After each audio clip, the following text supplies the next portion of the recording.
You're here because it's your house, but not because you're welcome. Those were the exact words my own son said to me in front of the entire family.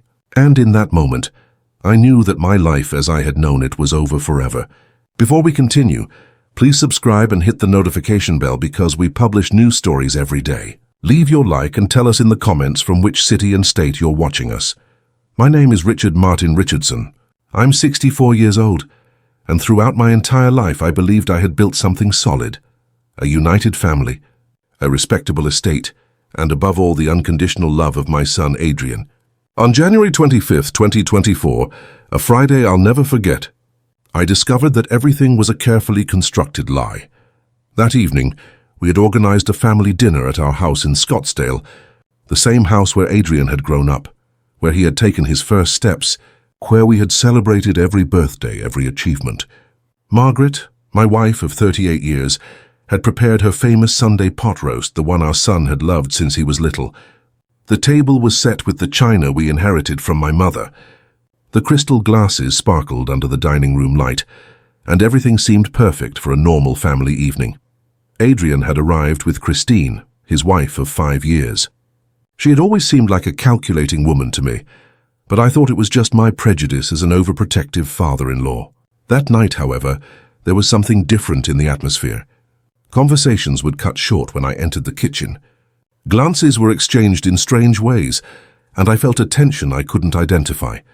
During dinner, while we savored the roast that Margaret had prepared with so much love, I began talking about my plans to renovate the back deck of the house.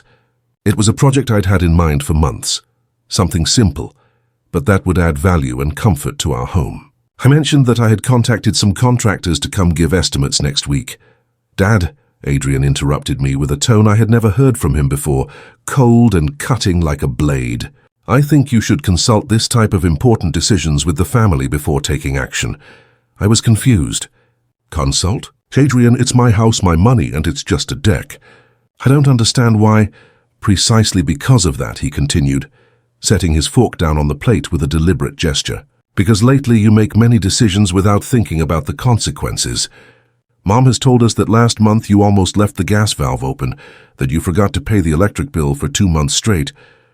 "That's not true," I interrupted, feeling my blood beginning to boil. "I have never left gas open, and I pay the bills always on the 15th of each month, as I have done for the last 20 years. Christine exchanged a meaningful look with Margaret, one of those looks that speak louder than 1,000 words. My wife lowered her eyes to her plate, completely avoiding my gaze, which hurt me more than any word Adrian could have said. "Dad," my son continued, now with a tone that bordered on condescension, "everyone at this table loves you very much, but it's time for you to recognize that you can no longer handle certain responsibilities like before. It's not your fault, it's natural at your age. At my age?" I exploded, feeling 38 years of loving fatherhood crumbling in seconds. "At my age, I'm 64 years old, not 90. I work every day, I perfectly manage my finances. I take care of this house that I built with my own hands. And now it turns out that you—" "That's exactly why." Adrian cut me off again, this time raising his voice. "Because you get upset over anything. Look how you're reacting right now, Dad. It's not normal." The silence that followed was deafening. Christine maintained that neutral expression she had perfected, as if she were observing a clinical situation. Margaret continued without lifting her gaze from her plate, and I felt as if the ground was opening beneath my feet. It was then that Adrian pronounced the words, "I'll never forget," the ones that marked the before and after of my entire existence. "Dad, you have to understand something very clearly. You're here because it's your house, but not because you're welcome. You're no longer the man you used to be, and we all know it except you." The impact of those words was like receiving a hammer blow to the chest. For a few seconds I couldn't breathe, couldn't process what I had just heard. My own son, the person for whom I had worked tirelessly throughout my entire life, was throwing me out of my own table, my own family. I stood up slowly, with what dignity I had left intact, and looked at them all for the last time that night. Margaret finally raised her gaze, and I saw something in her eyes that chilled my blood. It wasn't surprise, it wasn't indignation at our son's words. It was guilt. "Good night," I said simply, and I went up to my room. That night, lying in the bed I had shared with Margaret for decades, staring at the ceiling, I knew that something much bigger and more sinister was happening under my own roof. And I also knew that I wasn't going to sit idly by, waiting for them to destroy me completely. What they didn't know is that Richard Martin Richardson hadn't become a successful man by chance, and that they were about to discover why I had survived 4 decades in the business world without anyone ever backing me into a corner. The war had barely begun. The dawn of Saturday, January 26th, arrived with a clarity that brutally contrasted with the darkness I felt in my soul. I had spent the entire night turning over Adrian's venomous words, analyzing every gesture, every complicit look he had exchanged with Christine, and most painful of all, Margaret's treacherous silence. I got up at 6 a.m., as I had done for the last 40 years of my life. The routine calmed me. Shower, black coffee, newspaper review. But that morning everything felt different, as if I were living in a house that no longer completely belonged to me. Margaret came down at 7:30 exactly as always. Her movements in the kitchen were mechanical, deliberately avoiding crossing glances with me. She prepared her chamomile tea and sat at the opposite end of the breakfast table, something she had never done in our 38 years of marriage. "Margaret," I finally said, breaking the silence that had become unbearable. "We need to talk about what happened last night." She sighed deeply, as if she had been expecting this conversation but dreading the moment. Her hands trembled slightly as she set the cup on the table.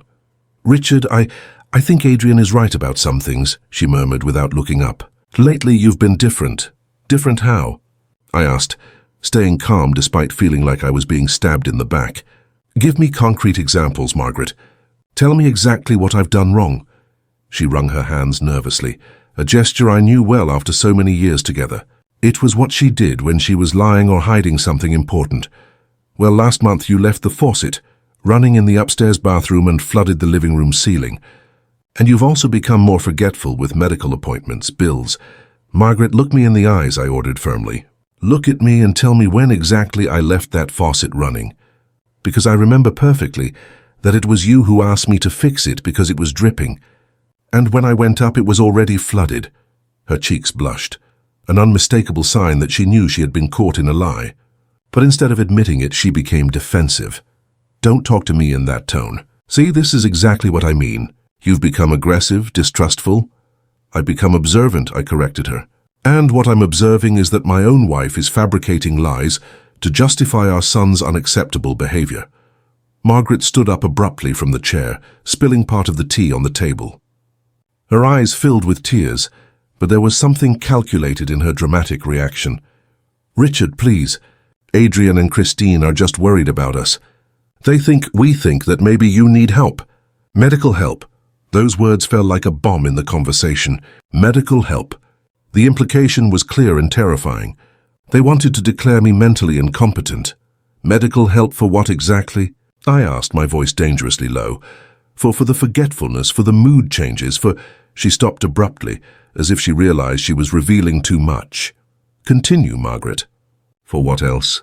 "Adrian thinks you should get a complete geriatric evaluation, just as a precaution to make sure everything is okay."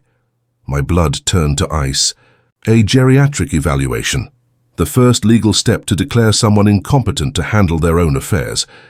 And when exactly did you and Adrian decide this?" "When did it become my son's decision to determine my mental state?" "It's not just Adrian," she murmured, again avoiding my gaze. "Christine is also worried. She knows very good doctors, specialists in..." "Ah, Christine," I repeated, feeling the pieces beginning to fit together. "Of course, Christine knows specialists. And I suppose you've already talked to some of these specialists about my case, right?" Margaret's silence was more revealing than any confession.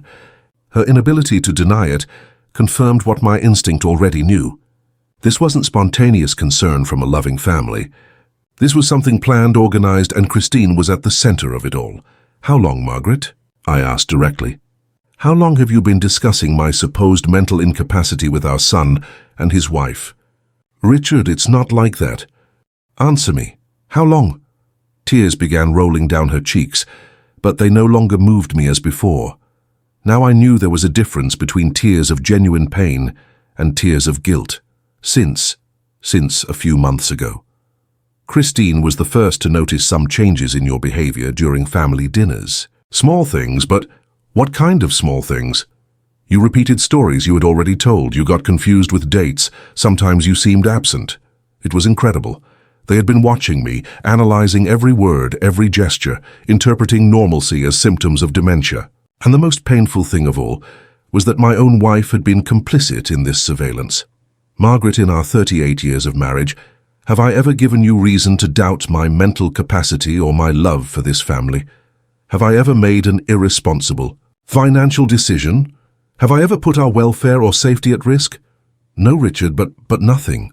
Age doesn't change a person's character overnight, I interrupted. But apparently it does change a wife's loyalty to her husband.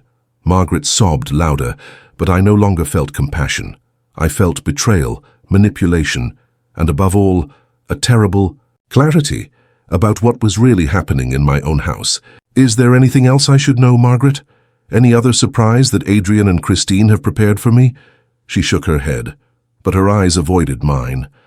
I knew there was more, much more, and that I had just discovered only the tip of the iceberg.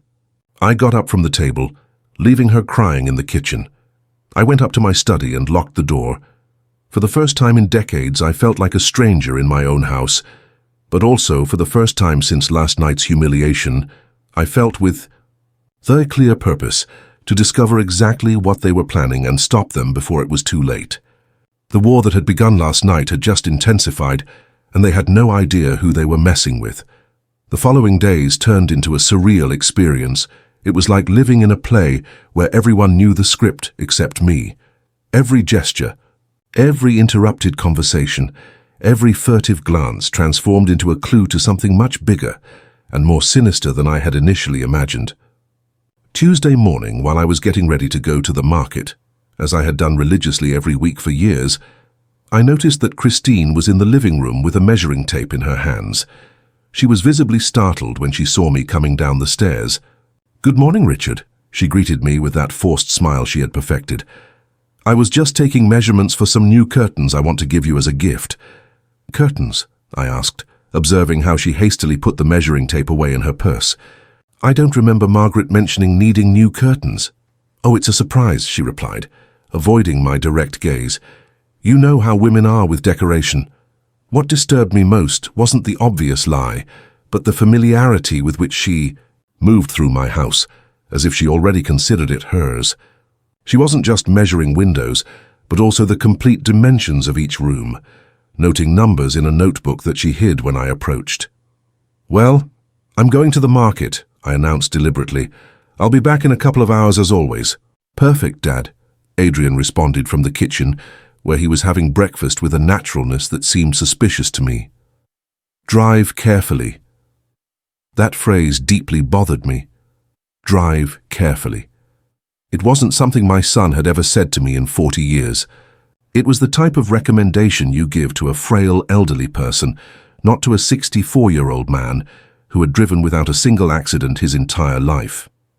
I left the house as always, but instead of going directly to the market, I turned around the block and parked the car on the parallel street.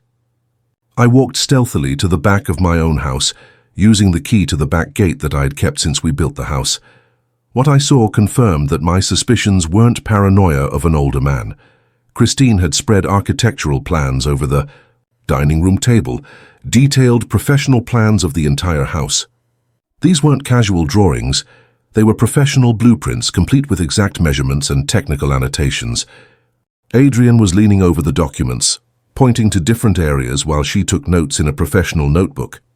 "If we divide this area in two," I heard Christine say, "we could create a perfect independent apartment for them, something small, manageable, where they can be comfortable without having access to, well, the main areas. Do you think he'll accept moving to that part?" Adrian asked, his voice loaded with doubt. "He won't have a choice," Christine responded, with a coldness that chilled my blood. "Once we have the medical evaluation and the legal ruling, we can make all the decisions for him. It's for his own good, obviously." I was paralyzed behind the glass door, watching them systematically plan to confine me to a corner of the house I had built with my own hands and sweat. "And Mom is okay with all this," Adrian continued. "Your mother understands that it's necessary. At first she resisted, but when I explained the legal and financial risks of keeping a person with cognitive deterioration in charge of such a large estate, she began to see the logic. Such a large estate. Those words resonated in my mind like alarm bells. They weren't worried about my welfare. They were worried about my money, my properties, everything I had worked decades to build. Dr. Stevens assured me that the process will be quick once we have the first consultation, Christine continued. With the history we've provided him and the family testimonies, there shouldn't be any problem obtaining the declaration of incompetence. Dr. Stevens, a name I immediately engraved in my memory. They had found a doctor willing to participate in this farce, someone who would sign a false diagnosis based on fabricated family testimonies. "Are you sure he won't realize?" Adrian asked, and for the first time I detected a note of hesitation in his voice. "Your father is intelligent, but he's aging. Men his age rarely suspect that their own families can make this type of decision. Besides, we've been very careful. Everything we've documented can be interpreted as symptoms of early cognitive deterioration." The conversation continued for several more minutes, but I had already heard enough. I quietly moved away and returned to my car, my hands trembling, not from age or illness, but from a cold, calculated rage I hadn't felt in years. During the drive to the market, my mind worked at full speed. Every detail began to make sense. The apparently innocent questions about my health, the invented anecdotes about my supposed forgetfulness, the insistence on accompanying me to medical appointments I didn't need. They had been building a false medical file for months, collecting evidence of my mental deterioration, preparing the ground for a declaration of incompetence that would give them total control over my life and my estate. But they had made a crucial mistake. They had underestimated the man who had built a business empire from scratch, who had survived economic crises, ruthless competitors, and 4 decades of complex negotiations. Richard Martin Richardson hadn't gotten to where he was by being naive or blindly trusting people, and if they thought they could manipulate me like a senile old man, they were about to discover how wrong they were. That afternoon, while Margaret prepared lunch and Christine continued measuring for the curtains, I made a decision that would change the course of this entire conspiracy. If they wanted to play dirty, I was going to teach them how dirty was really played. But first I needed solid evidence, and I knew exactly how to get it. The hunt had begun, but now I was the hunter. Wednesday morning, I executed my plan with the precision of a surgeon. During 30 years of marriage, I had meticulously observed my family's routines, and that intimate knowledge would now become my most powerful weapon. I knew that Christine always arrived at 10:30 a.m., exactly half an hour after Adrian left for his consulting office. Margaret had a dentist appointment at 11 a.m., something she had mentioned 3 times during breakfast. The house would be empty, or so they would think.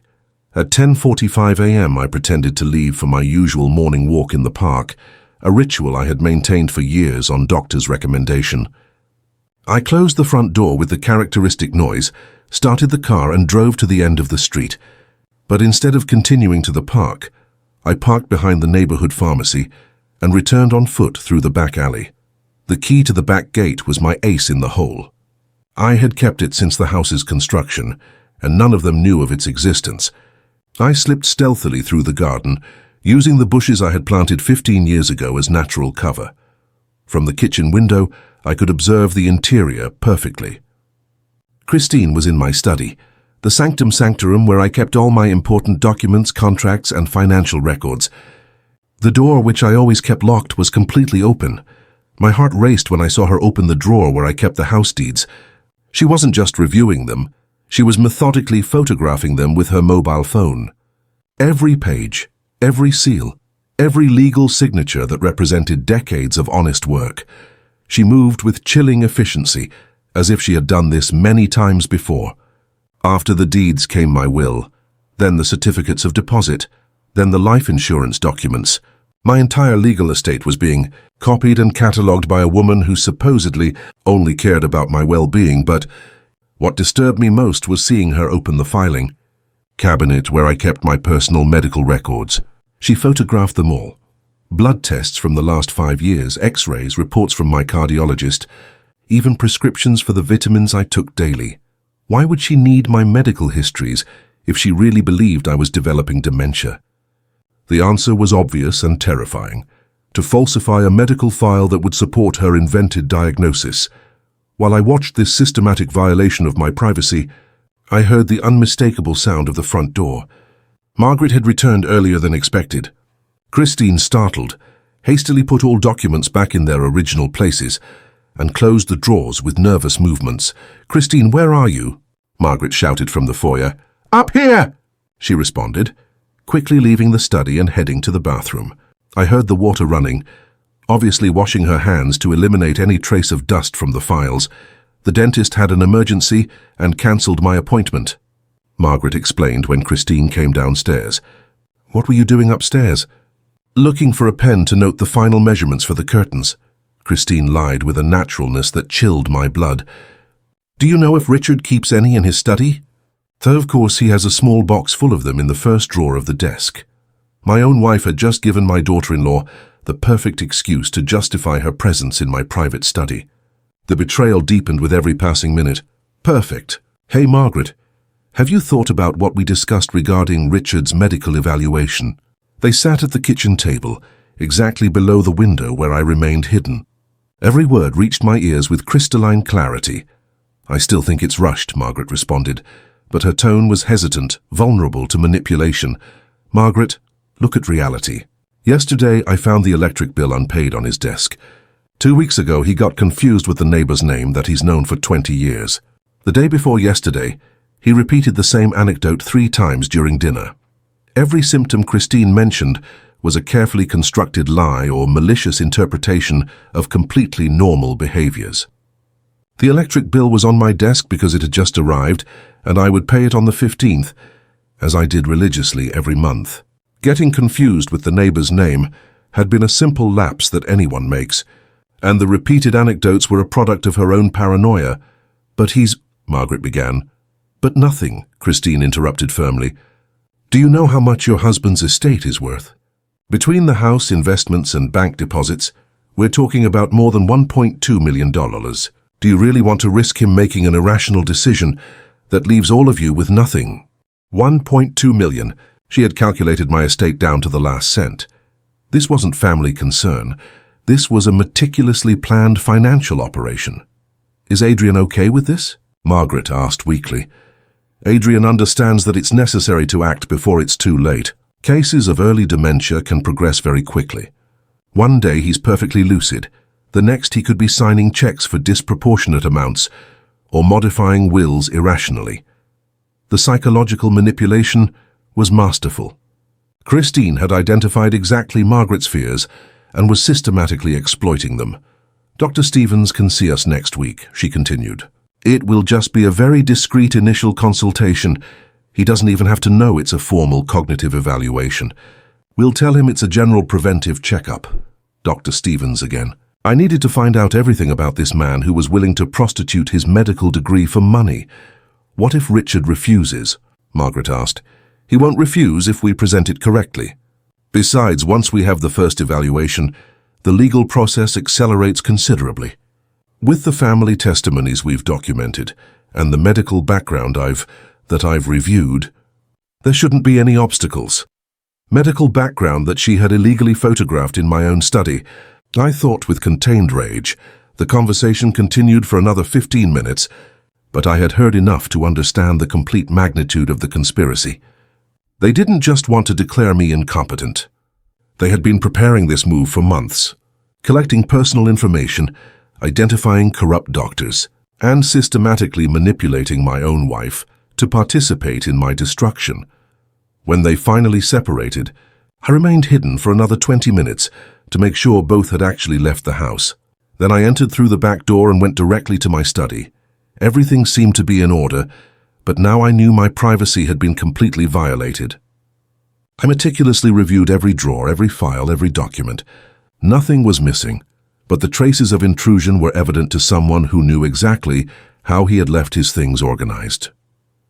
That afternoon, while we had dinner in apparent family normalcy, I observed Christine with completely new eyes. Her calculated smile, her apparently innocent questions about my day, her subtle comments about my health. Everything was part of a strategy designed to systematically destroy me, but she had made the biggest mistake of her life. She had underestimated her victim. Richard Martin Richardson had just declared war, and this time I had all the cards. That same night, when the entire family was sleeping, I went down stealthily to the living room with a very specific purpose. During my years as a businessman, I had learned that information was power, and that the most revealing conversations always occurred when people believed they were completely alone. In my desk, I kept a small digital recording device that I had used years ago to document important meetings with business partners. It was a discrete device the size of a coin, with autonomy to record for 72 continuous hours. The perfect place to locate it was obvious: the sideboard in the living room, exactly where Christine and Adrian sat every afternoon for their family conversations. It was an antique piece I had inherited from my parents, with ornamental carvings that provided the perfect hiding place for the device. At 3 a.m., when the silence of the house guaranteed that no one would discover me, I carefully installed the recorder between the decorative folds of the wood. From that position, it could capture every word spoken within a 10-meter radius. The next 3 days were a surreal experience. I maintained my usual routine while waiting for the device to collect the evidence I needed. Every forced smile from Christine, every apparently casual comment from Adrian about my health, every complicit look between them acquired a completely different meaning now that I knew their true intentions. Friday night, when I finally recovered the recorder, I had more than 40 hours of documented family conversations.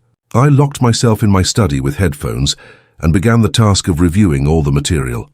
The first hours contained routine conversations, but as I advanced through the recording, an increasingly clear and terrifying portrait emerged of the conspiracy developing under my own roof. The most revealing conversation had occurred Thursday afternoon, when they thought I was napping in my room. "Did you already confirm the appointment with Dr. Stevens?" Adrian asked. "For next Tuesday at 4 p.m., Christine responded. I explained the whole situation to him. He's completely willing to collaborate and is sure he can give us the diagnosis we need." "Adrian, for $25,000, that man would sign that your father thinks he's Napoleon Bonaparte, the price of my mental destruction. $25,000. It was grotesque to discover that my sanity had such a specific market value. It still seems like a lot of money to me."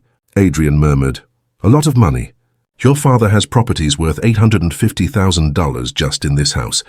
His investments total another $400,000. Bank deposits reach almost $200,000 more. We're talking about an estate exceeding $1.5 million, Adrian. $1.5 million. They had inflated my assets by an additional $300,000. My initial paranoia about their financial motivations fell short compared to the reality of their greed. But if we give him legal control over everything," Adrian began. "We won't give him control of anything," Christine interrupted sharply. "Once declared incompetent, we'll be his legal guardians. We can make all financial decisions in his name, sell properties, liquidate investments, reorganize the estate as we see fit. And my parents, where will they live? In the section we redesign for them. Something comfortable but small, where they can be appropriately supervised. Your mother will understand it's for everyone's good. Appropriately supervised." They had planned to turn me into a prisoner in my own house, reducing my existence to an apartment built with my own money, while they controlled everything I had worked 40 years to build. The recording continued with even more chilling details. "The lawyer my cousin recommended assures me the legal process will be expedited," Christine explained. "With Dr. Stevens' medical ruling and the family testimonies we've documented, the declaration of incompetence should be resolved in less than 3 months." What family testimonies? The forgetfulness, confusion, mood changes, irrational decisions. I've been keeping a detailed record for the last 6 months. Dates, times, witnesses present, all meticulously documented. 6 months. This conspiracy had begun much earlier than I had imagined. While I lived innocently, believing in my family's unconditional love, they were systematically building the file for my mental destruction. "What if Dad suspects something?" Adrian asked with evident anxiety in his voice. Your father is intelligent, but men of his generation rarely consider that their own families might betray them. Besides, we've been very careful. Every behavior we've recorded can legitimately be interpreted as symptoms of cognitive deterioration. The psychological manipulation was even more sophisticated than I had initially perceived. They hadn't just been reinterpreting my normal behaviors as dementia symptoms. They had been provoking specific situations to create evidence of my supposed incompetence. Remember, Christine continued, when Dr. Stevens comes Tuesday, you need to completely support the narrative we've built. Any hesitation on your part could ruin the entire plan. I know, but I still feel guilty. He's my father, Christine. Your father has had a full and successful life. Now it's time for the next generation to take control. It's the natural order of things. Natural order. They had rationalized my destruction as part of an inevitable evolutionary process, convincing themselves that stealing my autonomy and estate was simply the normal course of life. The recording also included conversations between Christine and Margaret, where my wife expressed growing doubts about the plan. I don't feel comfortable lying about the things Richard supposedly forgets, Margaret said. You're not lying, Christine responded patiently. You're interpreting behaviors you've actually observed. The difference between normal forgetfulness and pathological forgetfulness is very subtle. It's better to prevent than regret. But what will happen to our marriage when he discovers what we've done?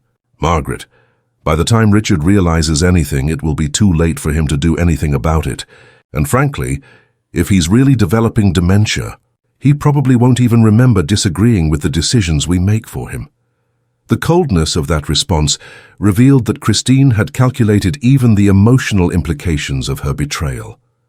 She didn't care about destroying my marriage, my relationship with my son, or my personal dignity. For her, I was already simply an obstacle between her greed and my money. When I finished reviewing all the recordings, it was 5 a.m. Saturday. I had in my hands irrefutable evidence of a criminal conspiracy that included fraud, extortion, medical bribery, and systematic planning to steal my estate. But more important than the legal implications was the absolute clarity about what I faced. This wasn't a misunderstood family concern or paranoia on my part. It was a coordinated and premeditated attack against my freedom, my dignity, and everything I had built during my life. Now I knew exactly what I was fighting against, who my enemies were, and what their specific plans were. The war had escalated to a completely new level, but for the first time since this nightmare began, I felt in control of the situation. Richard Martin Richardson had just obtained the weapons he needed to counterattack, and when he did, it would be devastating. Monday morning, I woke up with a mental clarity I hadn't experienced in weeks.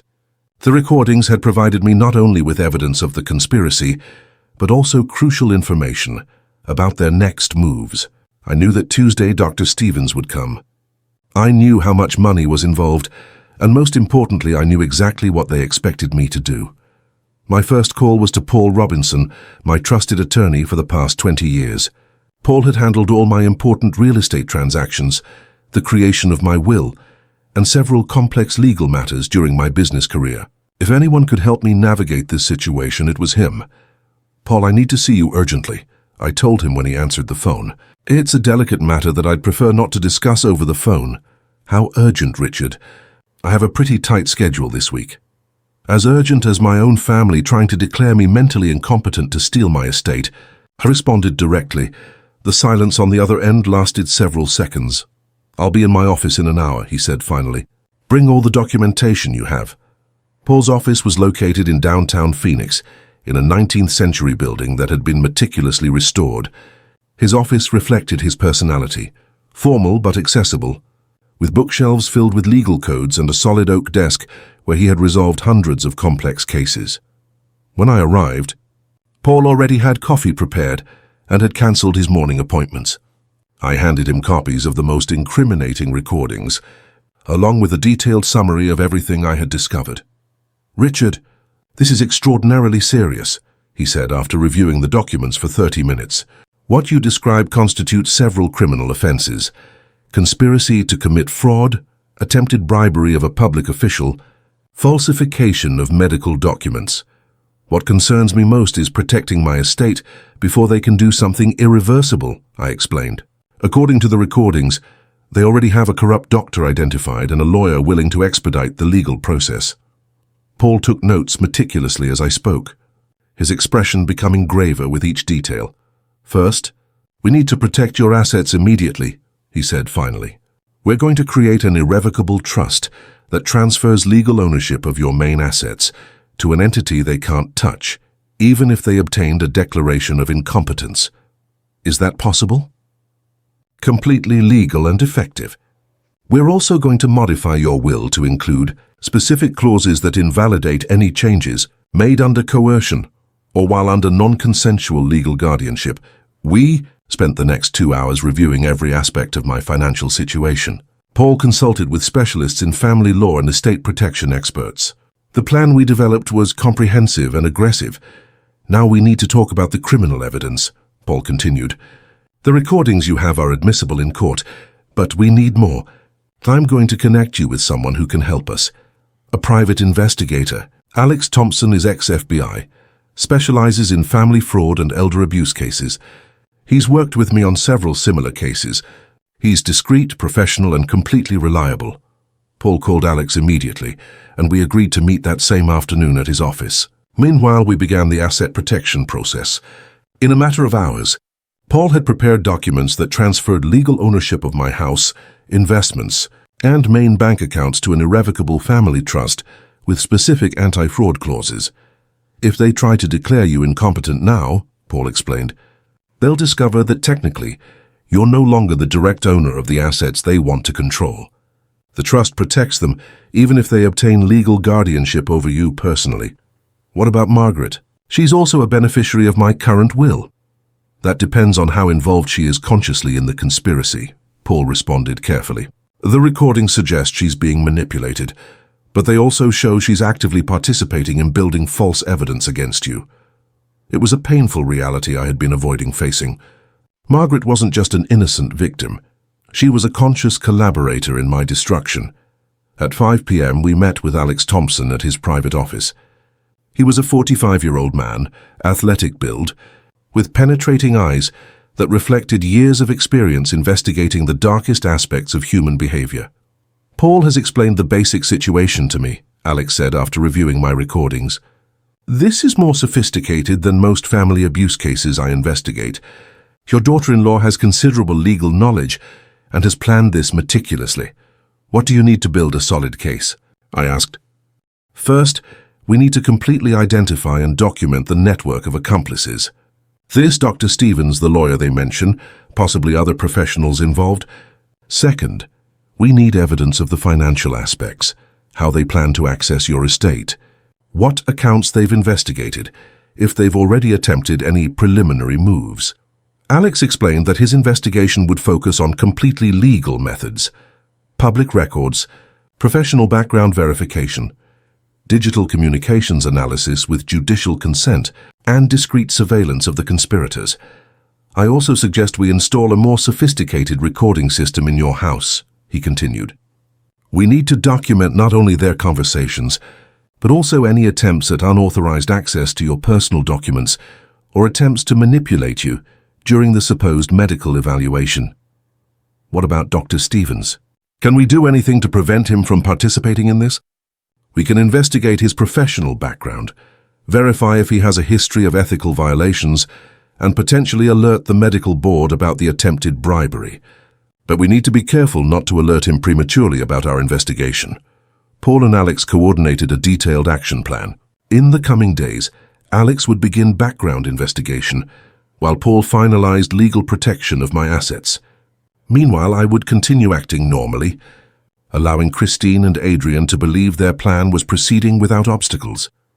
Richard, Paul warned me before we separated, it's crucial that you don't change your behavior in any way that might alert them. If they suspect you know their plans, they could accelerate the process or modify their strategy. Should I go to the appointment with Dr. Stevens tomorrow? Absolutely, Alex responded. We need to document the attempted medical fraud in action. You'll wear a hidden recorder, and we'll have external surveillance of the meeting. It will be crucial evidence for the criminal case. That night, while dining in apparent normalcy with my traitorous family, I felt completely different. I was no longer a helpless victim waiting to be destroyed. So I was an experienced strategist, executing a meticulously planned counterattack. Christine smiled at me while serving dessert, probably imagining how she'd spend my money after tomorrow. Adrian made casual comments about my health, building the narrative he would present to the corrupt doctor.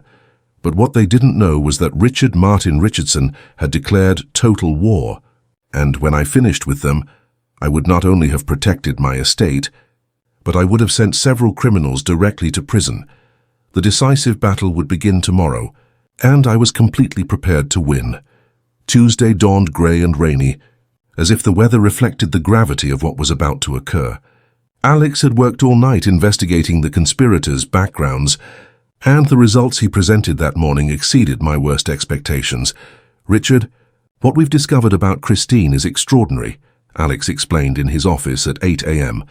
Her architectural firm, Moreno Design Projects LLC, has been in judicial liquidation since October last year. He showed me official documents from the business registry that detailed my daughter-in-law's catastrophic financial situation. The numbers were devastating. $420,000 in debts to suppliers, bank loans without payments worth an additional $230,000, and preventive seizures on her personal accounts. "How is it possible that Adrian knows nothing about this?" I asked, though I already suspected the answer. "Because your daughter-in-law has been systematically hiding the financial reality of her company. Look at these communication records with the bank." Alex had obtained through legal methods copies of official notifications that the bank had sent to Christine during the last 6 months. All warning letters, payment requirements, and seizure notifications had been directed exclusively to her work address, never to the family home she shared with Adrian. "Your daughter-in-law is much more intelligent and dangerous than we initially thought," Alex continued. "She's been compartmentalizing information to keep Adrian ignorant of the true magnitude of her financial problems. But the investigation into Dr. Robert Stevens was even more revealing. Alex had discovered that this geriatrician had a troubling history of ethical violations. In the last 3 years, the medical board has received 4 formal complaints against Robert Stevens," he explained, showing official documents: 2 for questionable diagnoses in inheritance cases, 1 for accepting irregular payments from patients' families, and another for falsifying medical reports for insurance companies. "And he can still practice?" "He's under professional supervision, which means he should report any controversial evaluation he performs to the medical board. Obviously, he's not doing it." The documents showed that Dr. Stevens had established a pattern of criminal behavior, specializing in cases where families wanted to obtain legal control over elderly relatives. His fees varied between $15,000 and $30,000, depending on the complexity of the required fraud. "How did you get all this information so quickly?" I asked, impressed by the investigation's efficiency. "I have contacts in the medical board, business registry, and several city courts," Alex explained. "When you work in family fraud investigation for 15 years, you develop a network of sources that can verify information quickly through official channels." But the most disturbing part of the investigation focused on the lawyer Christine had mentioned in the recordings. Alex had identified Eduardo Martinez, an attorney with an office downtown who specialized in expedited guardianship cases. "This man is essentially a criminal with a license to practice law," Alex informed me. "In the last 2 years, he's handled 17 cases of incompetence declaration, all resolved in less than 3 months, all with suspiciously similar circumstances." The files showed a clear pattern. Eduardo Martinez worked with a network of corrupt doctors, bought social workers, and complicit judicial officials to accelerate processes that would normally take years to resolve. "His method is always the same," Alex continued. "He presents falsified medical evidence, exaggerated family testimonies, and documentation suggesting immediate financial risk. Judges, overloaded with work and trusting professional opinions, approve guardianships without deep investigation. And the victims never defend themselves? That's the most sinister aspect of the scheme. By the time victims realize what's happening, they've already lost the legal capacity to defend themselves. Once declared incompetent, Any protest is interpreted as confirmation of mental deterioration. Alex showed me specific cases where completely lucid elderly people had been stripped of their estates, confined in nursing homes against their will, and reduced to controlled existences by guardians who systematically liquidated their assets. The difference in your case, he explained, is that we know the plan before they can execute it. That gives us an enormous tactical advantage. He handed me a state-of-the-art recording device, practically invisible when properly placed. This will record the entire meeting with Dr. Stevens this afternoon. The sound quality is excellent, and the battery will last 6 continuous hours. We need to document every word of the attempted bribery and fraudulent diagnosis. What if he suspects I'm recording? He won't. This device is standard in police undercover operations. Besides, doctors like Stevens are used to nervous patients during psychogeriatric evaluations. Your natural anxiety will cover any unusual behavior. Alex had also coordinated external surveillance of the medical consultation. We'll have photographers documenting your arrival, the exact duration of the consultation, and any money exchange that might occur. If Christine pays the doctor before or after the appointment, we'll have visual evidence. But the most impressive part of Alex's investigation was his discovery that this conspiracy extended beyond my particular case. Richard, I believe your daughter-in-law and Dr. Stevens have collaborated previously, he informed me, showing phone records he had obtained legally. There's a communication pattern between them dating back 8 months, long before they began planning your specific case. Are you suggesting this is part of a larger criminal operation? Exactly. We believe Christine has been identifying potential victims with substantial estates, developing personalized strategies for each case, and using the network of corrupt professionals to execute multiple simultaneous frauds. The documents showed that Christine had been secretly investigating the finances of several family and professional acquaintances, collecting information about their estates, family dynamics, and potential vulnerabilities. In your case, she identified the perfect opportunity: an older man with substantial estate, a son susceptible to manipulation, and a wife who could be convinced to participate through genuine concerns about your well-being. The revelation hit me like a hammer. I wasn't just the victim of family betrayal. I was the target of a professional criminal operation that had meticulously studied my vulnerabilities for months. How many other families have been destroyed by this network? I asked. Based on the records we've reviewed, we estimate at least 12 families have been victimized in the last 2 years. Total financial damages exceed $4 million. That afternoon, as I prepared for the appointment with Dr. Stevens, I felt like a soldier entering battle. I carried the hidden recording device, knew that Alex would be documenting everything from outside, and had the certainty that I was about to collect evidence that would not only protect me, but would completely destroy a criminal network that had ruined multiple lives. Christine smiled at me as she accompanied me to the car, probably mentally calculating how much money would be available to her in a few hours. But what she didn't know was that Richard Martin Richardson was heading to that medical consultation as an experienced hunter. And when I came out of there, I would have in my hands the weapons necessary to destroy not only her conspiracy, but the entire criminal network she was part of. The medical consultation with Dr. Robert Stevens was an experience I'll never forget, not for the lies I heard, but for the masterful performance I had to execute to document every detail of his professional corruption. His clinic was located in a modern building in the Biltmore district, with an impressive facade that projected medical respectability. But once inside, the reality was very different. The waiting room had that impersonal atmosphere of consultations, where patients are numbers, not people. Christine accompanied me, perfectly interpreting the role of concerned daughter-in-law. During the car ride, she had reviewed with me the clinical history she had fabricated, confusion with dates, repetition of anecdotes, difficulties remembering names of close people. Remember, Richard, she had told me with that false sweetness I now recognized as pure manipulation, it's important that you're completely honest with the doctor about any forgetfulness or confusion you've experienced lately. Dr. Stevens turned out to be exactly what I had imagined. A 55-year-old man with a carefully constructed professional appearance, but eyes that reflected the greed of someone willing to prostitute his Hippocratic oath for money. "Mr. Richardson," he greeted me with a rehearsed smile, "your daughter-in-law has explained some family concerns about your general well-being.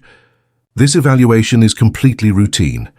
From the first minutes it was clear this wasn't a legitimate medical consultation. The questions were carefully designed to create confusion and document responses that could be interpreted as symptoms of cognitive deterioration." "What day of the week is today, Mr. Richardson?" "Tuesday," I responded correctly. "And what exact date?" "January 30th, I said, although I knew perfectly it was the 31st. It was a calculated lie to give him exactly what he expected to hear.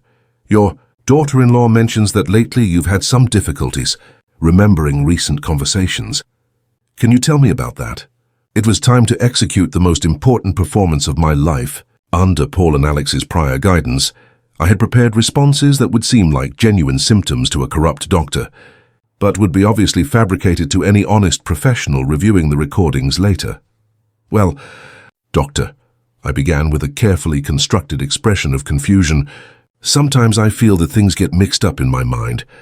Yesterday I thought I saw my brother at the supermarket, but my brother died 5 years ago. The lie was deliberate and grotesque. My brother James was perfectly alive and had dinner with me the previous Sunday, but I needed to give Stevens material for his fraudulent diagnosis. The evaluation continued for 45 minutes, but it was during the last 15 minutes that what we had really come to document occurred. Mr. Richardson, could you wait a few minutes in the waiting room? I'd like to discuss some technical aspects with your daughter-in-law."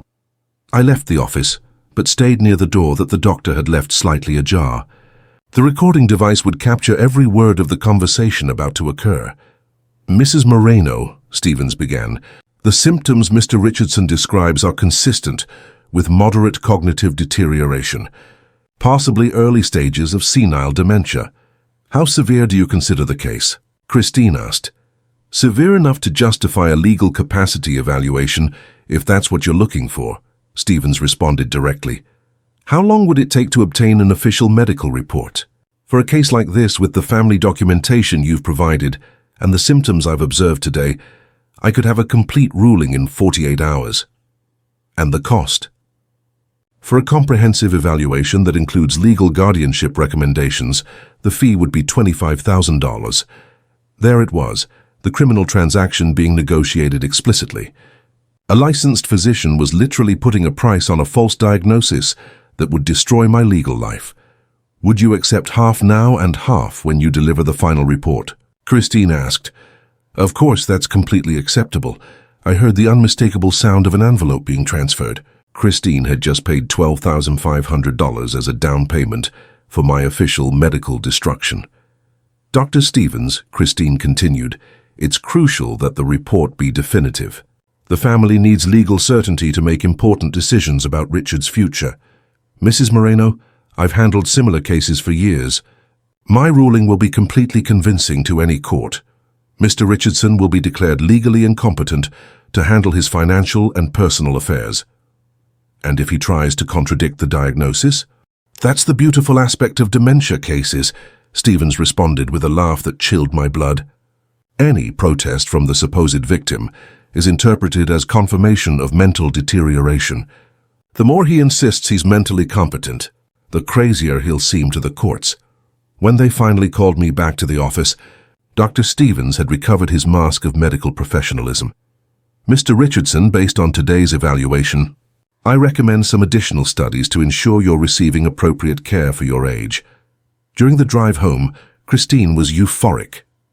Obviously, she believed the plan had worked perfectly. "How did you feel about Dr. Stevens?" she asked me. "He seemed very professional," I responded, maintaining my performance as a trusting elderly man. "Do you think he found anything concerning?" "Oh, nothing serious, Richard. He just wants to make sure you're receiving adequate care. It's completely routine." The morning of Thursday, February 2nd, marked the beginning of the most delicate phase of my entire strategy.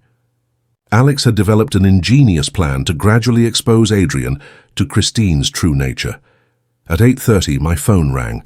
It was Adrian, and his voice trembled with contained emotion.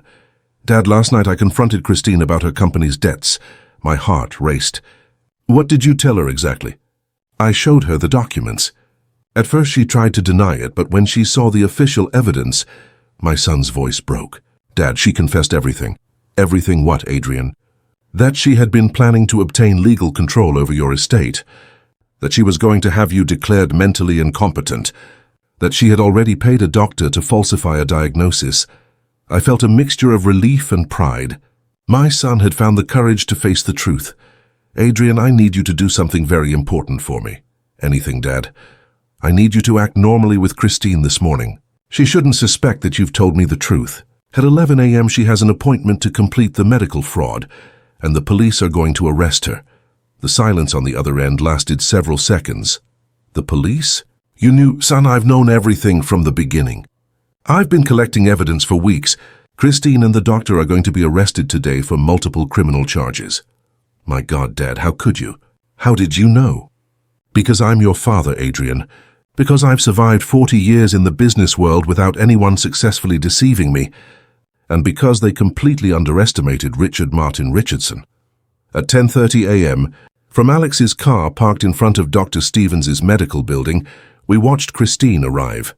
She carried a black briefcase that obviously contained the final payment to complete my legal destruction. Units in position, I heard through the police radio. Suspect has entered the building. The next 30 minutes were the longest of this entire experience. I knew that inside that medical office, Christine was receiving falsified documents that would officially declare my mental incompetence while delivering money she had stolen from family accounts. At 11:15 a.m., the police coordinator's voice sounded through the radio. We have confirmed document exchange. Suspect has delivered envelope with cash. Proceeding with arrests. Through the building's windows, I saw the exact moment when Christine's entire plan collapsed. Police officers entered the medical office simultaneously from multiple access points. Christine Moreno, you are under arrest for charges of aggravated fraud, bribery of a public official, falsification of documents, and criminal conspiracy. I heard through the radio, this is a mistake. I was just taking care of my father-in-law, Christine screamed. But her voice sounded desperate, not indignant. Dr. Stevens attempted an even more pathetic defense. I'm a respected medical professional. This diagnosis is based on legitimate clinical evaluation, but investigators had copies of all our recordings, including the conversation where he had explicitly negotiated the price of a false diagnosis. At noon, Paul called me with official confirmation. Richard, both are in police custody. Christine has been booked on 4 felony charges, Stevens on 6 charges, including multiple previous cases of medical fraud. That afternoon, when I arrived home, I found Adrian waiting for me in the living room. His eyes were red from crying, but there was something different in his posture. Dad, he said, standing immediately when I entered, I need to ask your forgiveness for everything. You don't need to apologize, son. You were manipulated by an expert. Yes, I do need to apologize, he insisted firmly, because although I was manipulated, I was also complicit. I participated in conversations about your supposed incompetence. I helped build false evidence against you. I humiliated you in your own house. Adrian, what's important is that when you discovered the truth, you chose to do the right thing. Can you ever forgive me? I approached and hugged him like I hadn't done since he was a child. I've already forgiven you, son. But now we need to rebuild our family on foundations of complete honesty. 6 months later, Christine Moreno's trial took place during July 2024 and was one of the most documented family fraud cases in Phoenix judicial history. The courtroom filled completely every day with family members of the other. 17 victims who had been identified. During the expanded investigation, Your Honor, declared the prosecutor during his final argument, we are facing a systematic criminal operation that specifically attacked elderly citizens, using the most sacred family bonds as weapons of personal and financial destruction. The evidence we presented was overwhelming. Recordings of conspiratorial conversations, documents proving bribery to Dr. Stevens, financial records demonstrating how Christine had secretly investigated my estate, and testimonies from multiple victims of her criminal network. Dr. Stevens had accepted a plea deal with the prosecution, confessing his participation in multiple cases of medical fraud. His testimony was devastating for Christine's defense. Mrs. Moreno contacted me in September 2023, he declared from the witness stand. She explained that she needed an incompetence diagnosis for her father-in-law and offered me $25,000 to complete the necessary documentation without performing legitimate medical evaluations. The most emotional moment of the trial came when Adrian testified as a prosecution witness, Your Honor, my son declared, with a firm voice but loaded with emotion.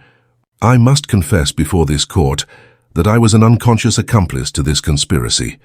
I allowed my wife to convince me that my father was losing mental capacity. How do you currently evaluate your father's mental capacities? The judge asked. My father, Richard Martin Richardson, is the most intelligent, strategic, and mentally competent person I know. He not only discovered a sophisticated criminal conspiracy, but documented it meticulously and coordinated with authorities to dismantle a network that had victimized multiple families. Any suggestion of mental incompetence is absolutely ridiculous. The sentence was handed down on August 15, 2024. Christine Moreno was sentenced to 8 years in prison without possibility of parole for charges of aggravated fraud in the first degree, criminal conspiracy, bribery of a public official, and falsification of official documents. Dr. Stevens received 5 years in prison and permanent cancellation of his medical license. The corrupt lawyer Eduardo Martinez was sentenced to 6 years in prison and permanently disbarred. But more important than the criminal sentences was the restitution ordered by the court. Christine was obligated to pay complete compensation to all identified victims, including punitive damages totaling more than $2 million. During these months of judicial process, my relationship with Adrian has been completely transformed. My son not only assumed complete responsibility for his participation in the conspiracy, but took concrete measures to repair the damage. Dad, he told me one afternoon while we worked together in the back garden, I want you to know I've liquidated all my personal savings to pay the debts Christine accumulated with family credit cards. Adrian, that wasn't necessary. Those debts weren't your responsibility. Yes, they were my responsibility because I allowed them to occur under my supervision. I won't allow you to pay financially for my naivety. Margaret, for her part, has demonstrated genuine and lasting repentance. Richard, she told me during one of our morning walks in the park, in 38 years of marriage, I had never doubted your capacity or your love for this family. That I allowed a manipulator to convince me to participate in your destruction is something that will shame me for the rest of my life. We have initiated marriage counseling with a psychologist specialized in trust recovery after family traumas. It's a slow but hopeful process. The most satisfying irony of this entire experience is that by trying to declare me mentally incompetent, Christine ended up demonstrating exactly the opposite. Authorities, lawyers, investigators, and finally the court recognized that my strategy to document and dismantle her conspiracy had been masterful. Mr. Richardson, the judge told me during the sentence reading, I must express my admiration for the intelligence, patience, and determination you demonstrated in facing this situation. Your handling of this crisis not only protected you, but resulted in justice for multiple victims and the dismantling of a significant criminal network. Today, as I write these lines at my desk, where months ago Christine was secretly photographing my documents, I reflect on the profound lessons of this experience. I learned that experience and wisdom accumulated over decades don't evaporate with age, but become powerful tools when needed. But above all, I learned that intelligent forgiveness is more powerful than revenge. I forgave Adrian because he recognized his error and took concrete measures to amend it. I forgave Margaret because her participation was the result of manipulation, not malice. My estate is not only intact, but better protected than ever. My family is rebuilt on more honest and solid foundations than before, and my dignity, which Christine tried to destroy, emerged strengthened by the complete victory over her conspiracies. Richard Martin Richardson demonstrated that age is not synonymous with vulnerability. That experience is an invaluable asset, and that when an honest man decides to fight for his family and estate, there is no conspiracy sophisticated enough to defeat him. The war is over. Justice prevailed, and my house is truly my home again. If you enjoyed this story, Support us with a like, subscribe to the channel, and leave your opinions in the comments. To hear the next story, click on the box that appears on the left. Thank you for joining us.